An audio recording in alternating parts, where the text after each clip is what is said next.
everybody, how you doing? Well, it's another muggy, humid, slightly drizzly day here in Osaka, Japan. And since it's July 1st, it's time to do my June reading wrap-up. Last month was, of course, June on the Range, and I read quite a few Western-related things for that. But I read a few other things, too, some mysteries and juvenile fiction, etc. I'll talk about those as I go through. I kicked off the month with Utah Blaine by Louis L'Amour. Now, this was a good book, quite good actually. Now, as usual, no surprise for me with Louis L'Amour. I know there's some people out there, especially some younger booktubers, who don't always get on with Louis L'Amour. They find him too square or whatever. I personally don't see that he is myself, but you know, each to their own. I happen to quite like Louis L'Amour and his writing style. He's a damn good storyteller, and while there might be a certain formula to a lot of his books at certain stages in his career, they're all very readable and enjoyable. This one was as well. Now, it starts off a little, I don't want to say confusing exactly, but there were a lot of characters all at once. So basically the situation is this: Utah Blaine has just, he's got no horse or anything. He's wandering through the desert, and he comes across a lynching, and he sneaks up after the lynchers leave. They're lynching this rancher, and is he in time to save the guy? He is. He cuts down this man whose men had turned on him, and basically they want to get rid of him to take over his land. This man named Tom Neal, I believe his name is Tom Neal, he is a straight shooter, and when Utah Blaine, who's a notorious gunfighter, his reputation precedes him, cuts him down and saves his life, the guy makes a deal with him and says, hey, I'll outfit you and make you my kind of proxy. I'll sign it out to say that you are, you have my authority to do whatever you need to do, and I'll try to, lay low for a while because someone's trying to kill me while you go in there and take it on if you want to. And Utah Blaine does. So Utah Blaine gets a super powerful horse, and he gets some new weapons and a new saddle and some new duds, and he rides on into this valley, this area.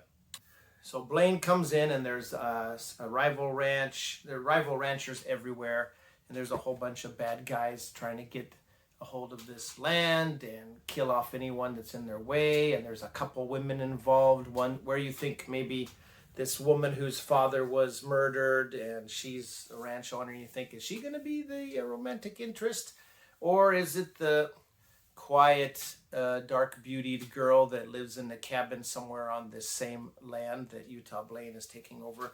And all the various enemies and possible occasional friendships, factions that go to work for Utah Blaine or go to work with him and team up with him. And it's mostly a dogged chase back and forth. And this is where, so in the beginning of the book, there's all these different factions, and it's kind of like, who's what, who's going with what, where, what? But you get it tapped out before too long, because, Louis L'Amour is a real straight up, skilled storyteller. And then we get into the action part where Utah starts laying the smack down, and they start having this kind of cat and mouse game, a bloody, deadly game of cat and mouse that plays out until the exciting conclusion. And this is a very fun, good book. It turns out to be quite good at the end. Like I said, it started off pretty well, and then when he got to the territory, that's when it got a little slow. As you have to figure out as L'Amour sets up all the factions that are all jockeying for position to take this rancher, this Mr. Neal's land, and then Utah Blaine comes in, and then the chips start to fall where they may, and it's all bets are off and hell bent for leather. So very fun, exciting Western novel as usual overall from Mr. L'Amour. Okay, after that I read with Eric at the Paperback Warrior. We did a buddy read of Willard Price's Safari Adventure. This is the 8th in his young adult series of adventure novels set all around the world, featuring Hal and Roger Hunt, who are the sons of John Hunt, who captures animals and sells them to zoos.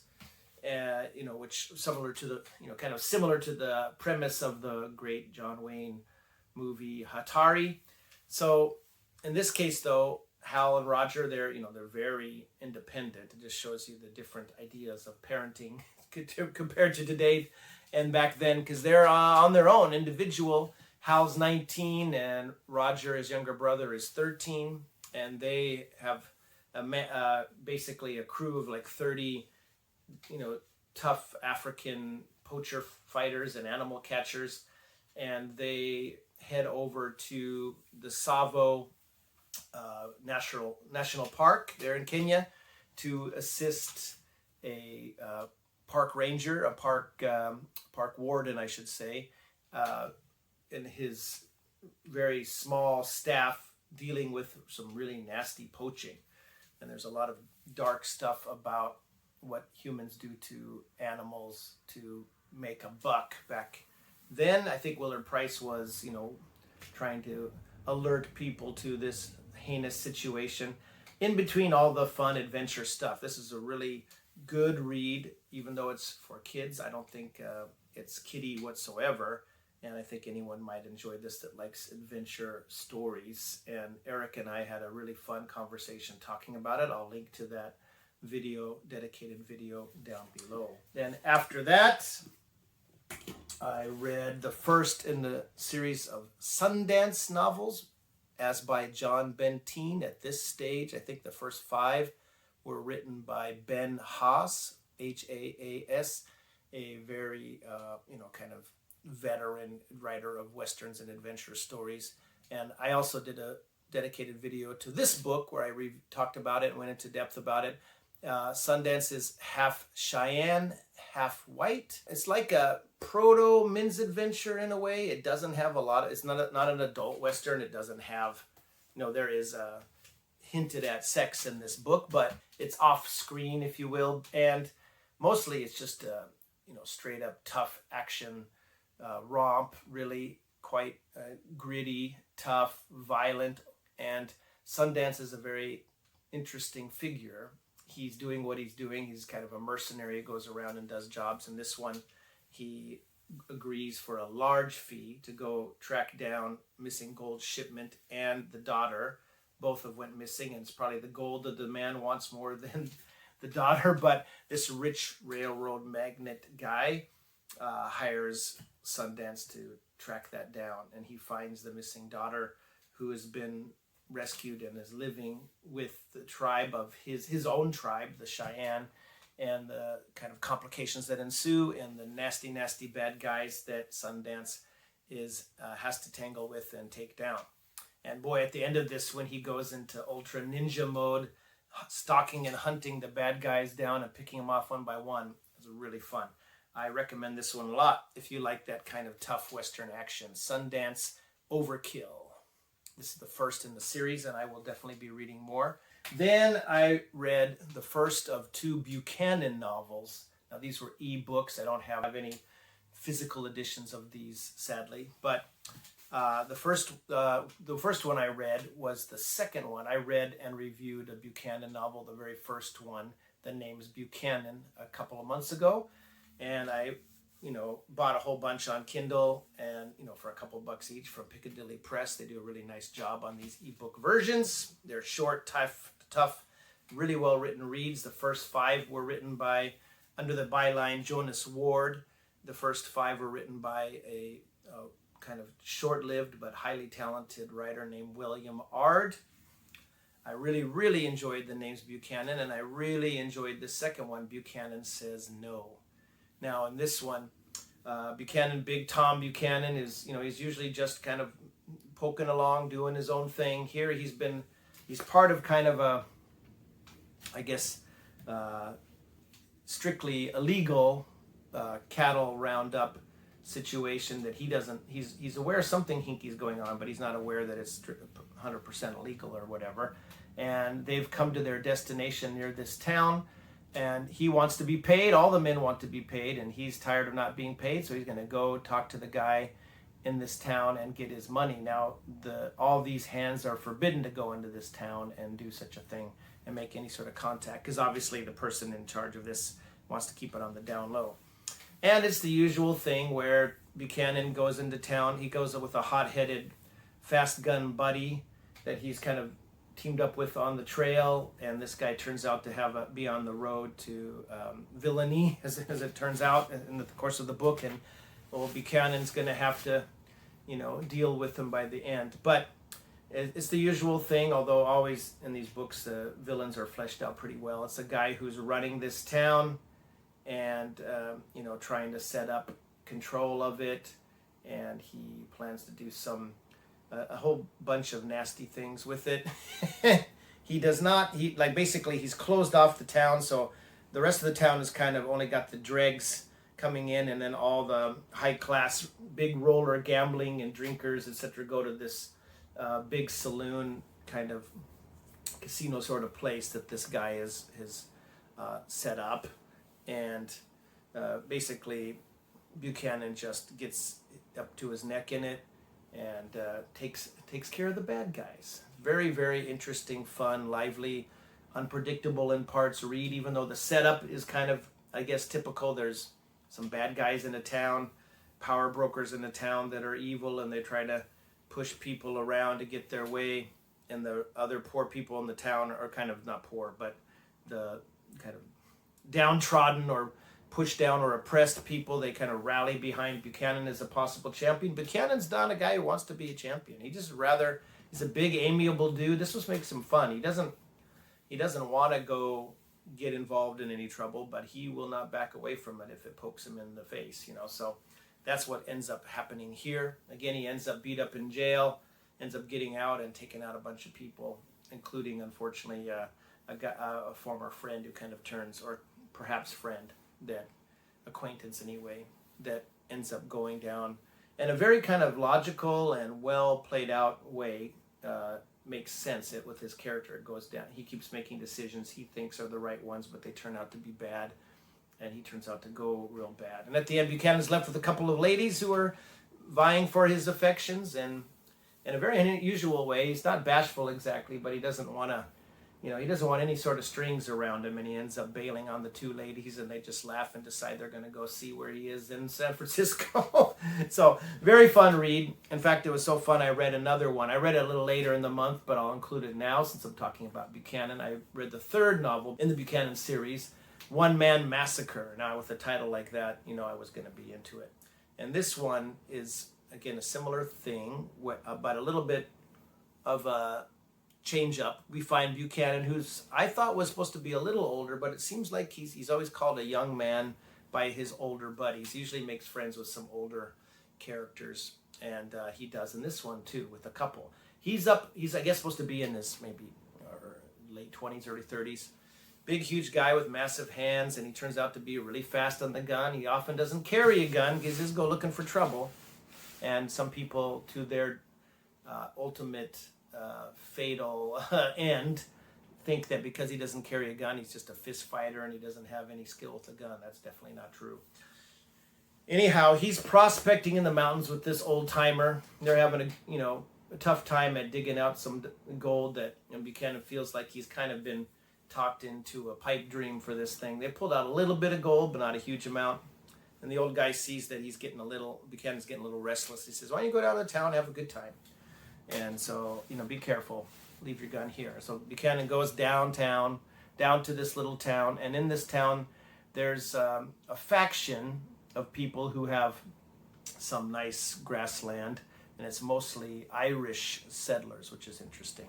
And one of them kind of wants to get his hands on some of these he's the town mayor, I guess, and he wants to get his hands on some of these neighboring ranches. And he is drumming up kind of hatred against the Mexicans who are not doing anything to bother anybody. But he's called in this disgraced former colonel who's known for doing a bunch of Mexican massacring, which is why he was booted out of the army. And this guy has put together a team of ne'er-do-wells and nasty gun hawks, and they basically start to take over this town. Buchanan has a run-in with one of the ones who was supposed to be one of the faster guns, and the guy gets so angry at Buchanan just the guy's gonna pick in a fight with another old Irishman at the bar who's pretty lippy to him, and Buchanan just elbows his way in and smiles at the cute Irish bartender lady and just provokes it, pushes the guy away, like, whatever, dude, go back to your drinking. This fast gun gets angry and makes his partner give Buchanan a gun, and Buchanan says, "You don't want to do this, son," and then of course toast the guy. And before you know it, there's another, these bad guys have taken over the town, and Buchanan at first is just, okay, I'm gonna get out of here while I can and not stay out of this situation, after he's had a kind of big run-in with him and has gotten wounded. He's gotten shot in the side, and there's a very exciting middle section where he's being tracked by a bunch of these guys out for revenge for killing their man. But ultimately, you don't push Buchanan around too much. He goes back up to Prospect in the mountains for a while to kind of get out of the situation, but he hears, the barmaid that likes him comes up the mountains to say, they've maybe killed this old guy that you befriended, and they're doing all this bad stuff. And Buchanan straps on his guns, goes down, and he goes into a one-man massacre. It's pretty awesome. Love these Buchanan books, and William Art is a hell of a writer. Maybe just ever so slightly, I enjoyed this one slightly less than the first two, but it's still very, very good. Really enjoyed all three of those Buchanan books that I've read. After that, I decided to indulge in a bunch of short story reading. Now, I'm not going to talk much about this one because I just recorded a video, a short story roundup for June on the Range, but I did read all of the stories in this, 310 to Yuma and Other Stories by Elmore Leonard. A lot of really good stories in this one. 7 stories. The first 2 are okay. Certainly good stories, but not outstanding. But boy, the rest of them really are great, especially the title story 310 to Yuma, which of course inspired a couple of movies, and another story, a kind of novelette that inspired another really good film, The Tall Tea, and this one is The Captives. Again, I talked about this in detail in that last video. Highly recommend those stories. Any of Elmore Leonard's westerns, short story or novel length, are well worth reading. I also read another story out of another collection of his short stories, which I talked about in that video as well, but not all of the book. That was the 6th book I read this month. Now, another one I read on my Kindle again, I don't have a physical copy of it. I took a little brief break on one of my Sunday days off. I'm on a 6-day work week schedule now, but on my Sundays, I usually have time to try to finish off a whole book in the day, and I did a couple times this month, and one of those was a book called Venetian Blind, and I believe this is the 2nd novel in the Colonel Charles Russell series of espionage novels by William Haggard. William Haggard, the last name 2 G's, Haggard, apparently he's a distant relation to H. Rider Haggard.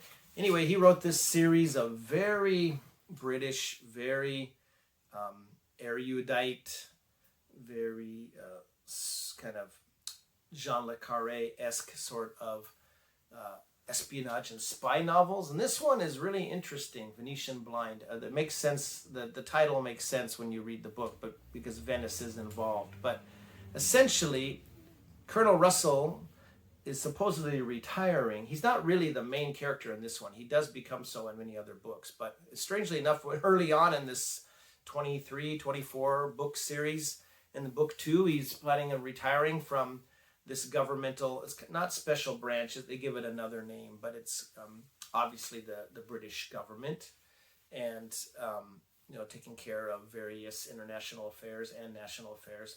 Apparently, they are looking for a replacement for Charles Russell, so they have Colonel Russell, so they've approached this guy who is a lawyer, who becomes kind of the main character of this book, and he's kind of in a love triangle, seemingly triangle. There's a very sophisticated young woman that he's involved with who is Italian, and her stepfather is one of the key figures in this book, who's a rich engineer, guy who runs many companies, and apparently is falling in love with his stepdaughter. And what's the stepdaughter's feelings? They're living together, and there's lots of scandal about this very sexy adult daughter living in the same home with with her stepdad. Apparently that's considered scandalous, and she's doing nothing to quell the rumors, yet she seems to like this other young lawyer guy, the young lawyer guy who's approached to take over Charles Russell's job. He's kind of ambivalent about it, doesn't really want to do it. And they say, well, you got a great brain. We want to bring you in to help us as a trial with this one situation.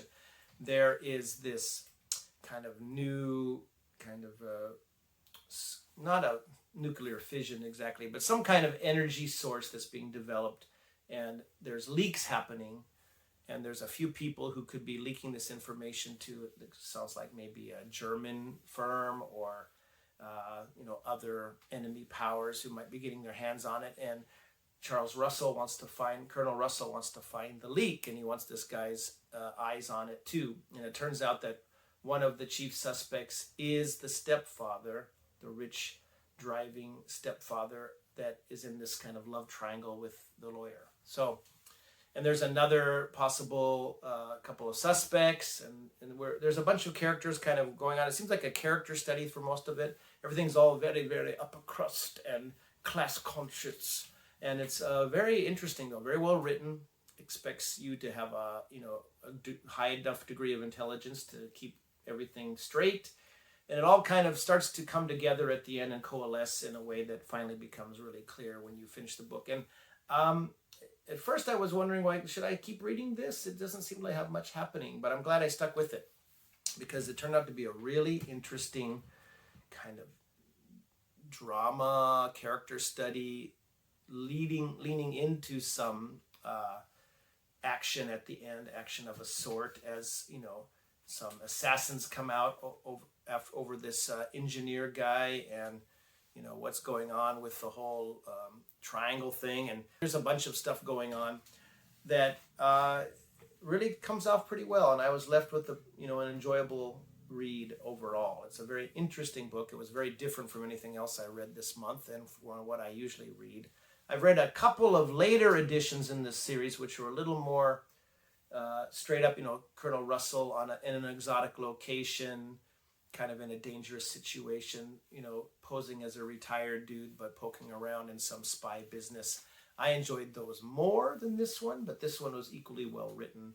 Again, might be a little clubby and snobby and class conscious for some people, but if you're like British books and British culture and British TV shows and things, I think, and you like espionage, I think this is a good series to check out. This is the Colonel Charles Russell series by William Haggard.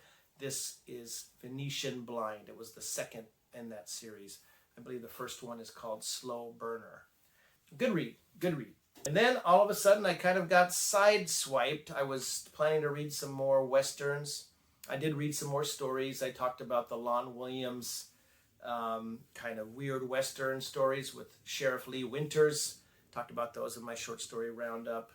And those were a lot of fun. And then I read some more Elmore Leonard. But I came across, when I decided to go out and get a few books at the Kinokuniya bookstore in downtown Osaka, I got a hold of the Inugami Curse in this translation from Vertigo Pushkin, English translation. This is a very famous entry, very famous Japanese mystery focusing on a very twisted, weird, tragic, strange, gothic-tinged sort of family curse murder mystery thing going on, ultimately solved by Detective Kosuke Kindaichi, who is the main detective in Seishi Yokomizo's series. He wrote 77 stories, novellas and short stories, and 26 novels featuring this detective character.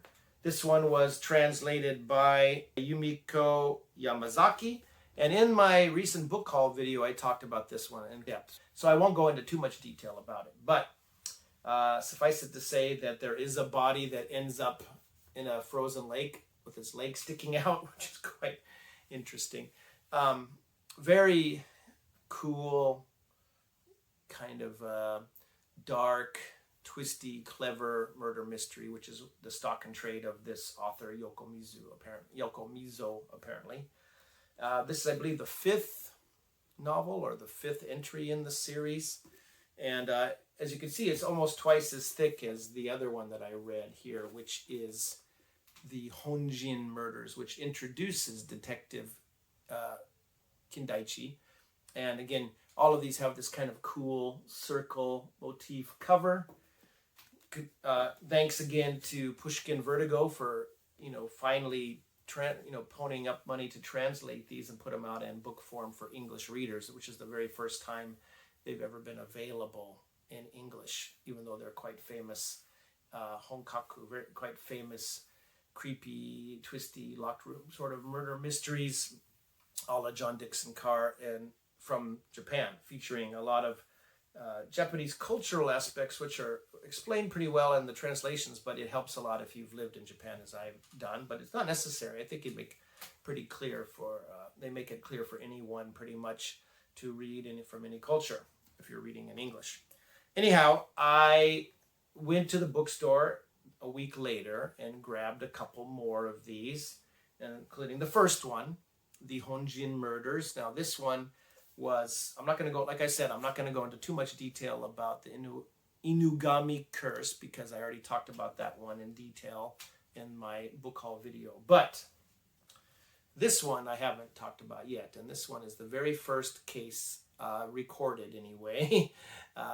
We learned that he's had several cases before, of course, to gain his notoriety with the police force. So Detective Kindaichi, and we learn a bit of his background here.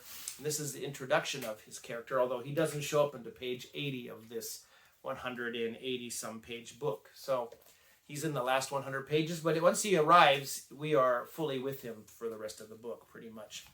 And this is an interesting one, because while there is a kind of, I wouldn't say intrusive narrator, but definitely an active participant narrator in this book to a certain extent, it's still mostly told from Kindaichi's point of view in a way.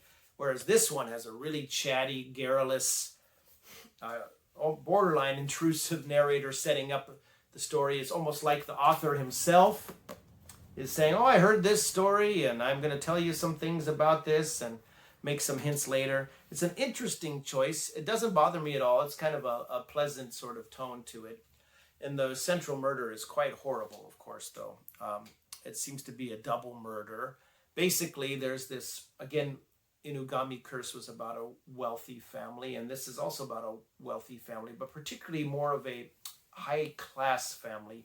They used to run this, the home that they live in now is no longer an inn, but it used to be an inn.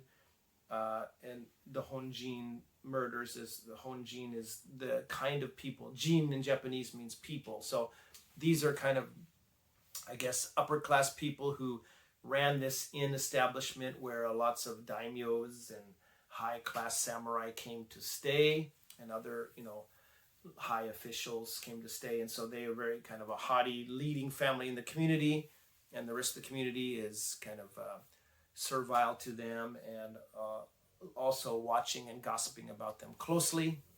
And so this takes place in 1937. So while this one was in the late 40s at post-World War II, this one is pre-World War II, at least for most of the events of the story. There is kind of an epilogue that tells about what happens after the war.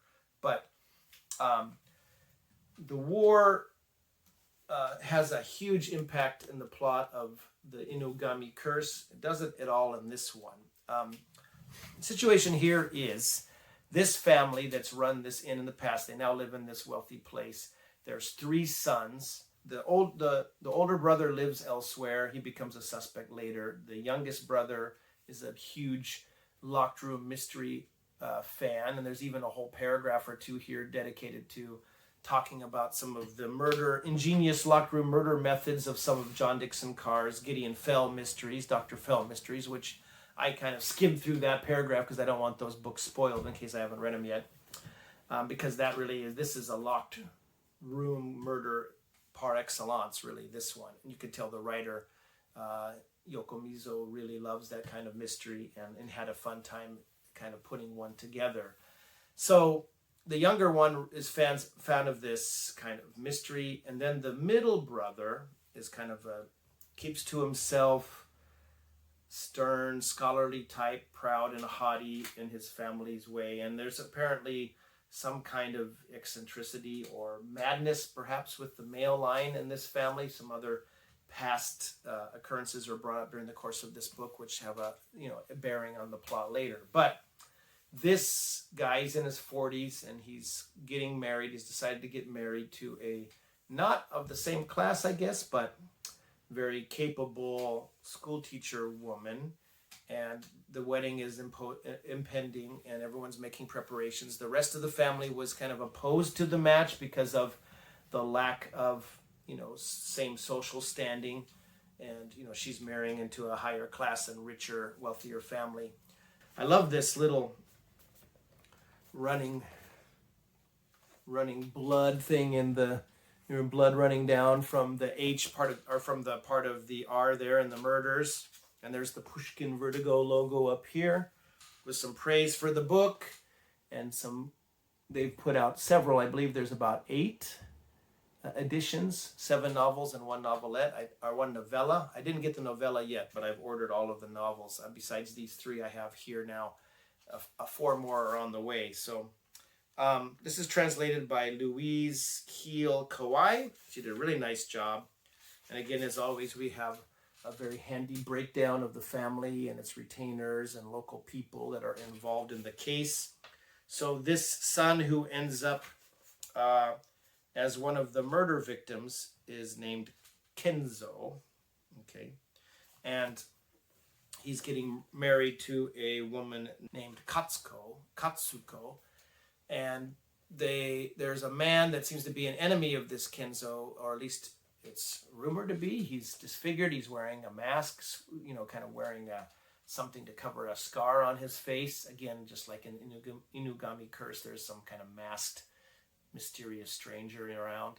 This maybe seems to be a thing that this author likes playing with. But anyway, this man's asking for the home and delivers a note to Kenzo that seems to make him angry on the night of his wedding.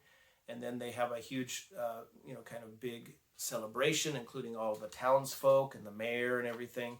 And finally, Kenzo and his new bride, Katsuko, go to their it's called an annex as part of this large estate where this family lives. And it's just basically, imagine a traditional tatami mat room with kind of traditional Japanese house. And they go in there for their wedding night. Planning, you seem, for a night of connubial bliss or whatever, and then some awful screams rend the night, and everyone comes running out. What the hell's going on? And in the meantime, they hear this weird plucking of the koto. The koto is kind of a Japanese traditional stringed instrument, and it makes a very interesting bling, bling, bling kind of sound. And they hear this ghostly, weird plucking of this instrument while they're trying to get into this locked building, calling the name of Kenzo and Katsuko, the bride. And the bride's uncle is there, and he's kind of taking charge and getting things going. And they eventually have to use an axe to crack into the door to open it up and get inside. And they find, both people savagely slashed with a katana sword. And the katana is not in the room with them. The katana is a big samurai sword. The katana is sticking in the ground outside in the snow. There's snow, by the way, it snowed, and so no footprints on the snow. There's later is proven to be some footprints on the backside. The building is all locked. The bride and groom, the bride is all cut up and she's laying on and on top of her, like to protect her, is Kenzo, and he's been stabbed through the heart. And both of them are dead, murdered by this katana. There's a few bloody handprints around the walls, just a few. The police don't find all of them till later. Remember, this is 1937, so still in the Showa era in Japan. So pre-World War II, feudal system is still somewhat in place as far as the power of certain families that were kind of broken up after World War II. Anyway, police eventually get on the scene because the uncle of the bride, he's incensed, at her murder, but he knows well enough to not touch anything, leave it for the police. And also, he happens to be the patron, the guy who put through school, and set up in his private detective business, Kosuke Kendaichi. And Kosuke Kendaichi had just happened to finish up a big case. He had wrapped up a case that had been baffling the police in Osaka, and he came by to visit his patron and this dead girl's uncle, and visit his family and pay his respects. And he's staying at their house now. And the uncle sends a telegraph to his wife saying, "Send Kindaichi. Something bad's happened." And Kindaichi shows up and solves the case after a few days there, and a few more strange events that happen, including finding all sorts of strange things, like a sickle up in a tree that shouldn't be there, and part of a koto bridge, which is like the part that goes under the strings, is laying in a pile of leaves, and there's some bloody handprints inside a little wardrobe cabinet thing in the room adjacent to where the murders took place, where it seems like maybe this strange masked man, if he is the murderer, was hiding.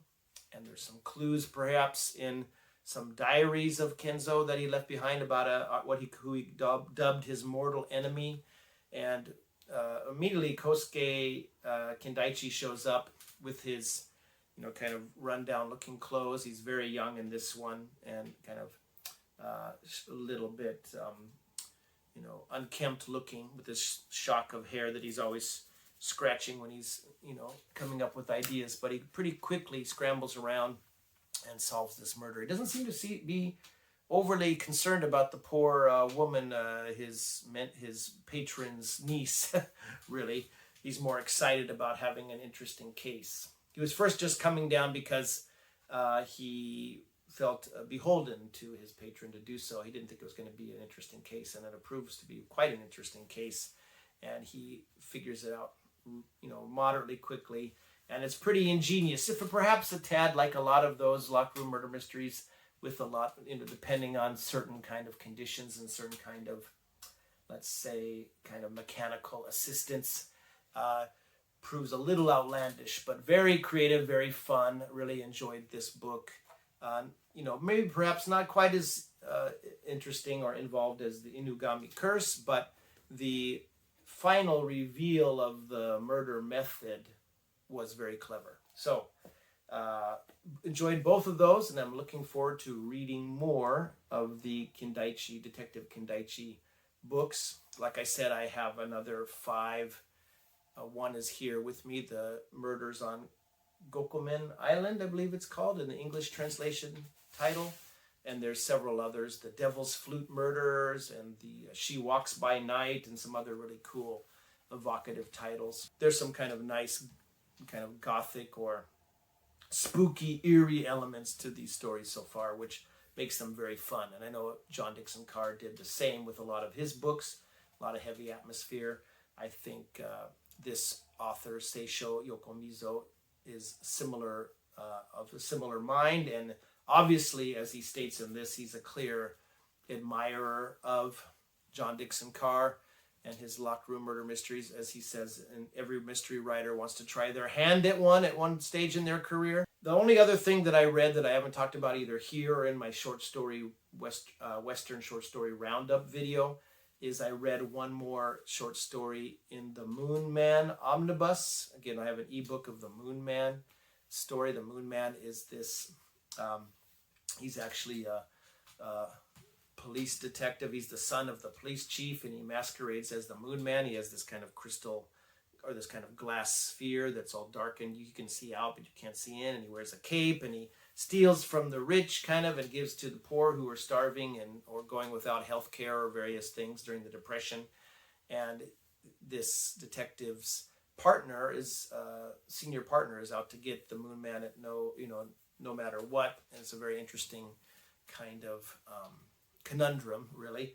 And in this one, the Moon Man, apparently there seems to be a murder done by the Moon Man. He was witness coming out of the place where the murder victim was, and it turns out there's a copycat out there dressed up as a cheaper version of the Moon Man, besmirching his name, and the real Moon Man can't have that. So it's a pretty fun story. It's not quite as good as the first one I read in the series, the Sinister Sphere, which I read first in the big book of pulps over here that I got.